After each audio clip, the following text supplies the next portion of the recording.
Okay, I'm going to give you guys a few. These are my discus growing tips for growing discus out. Okay, now keep them in a group of 10 or more so that there isn't a pecking order at this age, so that way that they all get a fair shot to eat. That's food over in the corner. I just put it in there and they're picking at it and eating it. This way they all eat and they all get a fair amount of food. Otherwise, you'll get one that becomes dominant and then all the other ones aren't so dominant, and he goes around and he pecks at them and prevents them from eating as much, and then you'll get a couple that have stunted growths. But these guys are getting a nice round shape to them. They're looking great. These guys are about 3 inches now. They're looking really good. Another tip that I have for you guys is, sorry about not being in focus, not being up that high, is smaller tanks.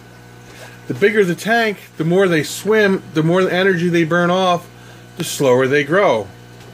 If you guys want these guys to grow quicker and faster and get larger, keep them in a smaller tank so they don't swim as much. If they don't swim as much, they do a lot better than when they do if they do swim. You know, well, they swim in a school, but they just don't burn as much energy. They grow faster and bigger, but you're better off having them in 10 or more and in a smaller tank. And they do good. They do great. I've never had a problem, and I hope I don't ever have a problem. But they're looking good. Sorry about the out of focus. It's my camera. Let me see if I have a couple other. That's about it for right now. Water changes. 50, like 30% water changes every day. If you skip a day, at least 50% every couple days. That's all food in the corner. I just put it there. It all schools up in that corner. Then I easily clean it up. Another tip, warm water makes these guys grow faster. Colder water, they kind of slow their metabolism down.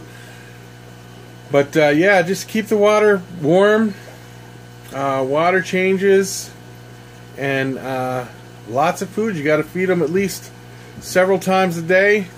But I feed mine about 5 times a day. Do my water changes constantly. And remember, smaller tank. And they grow faster. I'm going to do water change here in a little bit to get that excess food out, because it's built up there. I just, like I said, I put the food in there and then I leave it in there and then I'll do the water change. So these guys are looking good, and I have, knock on wood, I haven't had any major problems yet, and they grow out really nice. So and quality, find a good quality breeder. I breed discus, and if you want to get good discus from somebody, find somebody you trust. Don't ever mix discus from breeders, because they could introduce certain not pathogens but bacteria, and that they're not used to. So if you start buying from a breeder, you make sure you stick with that breeder. Don't change breeders and everything. Then you should really have no problem. So please enjoy, and I hope everybody loves discus.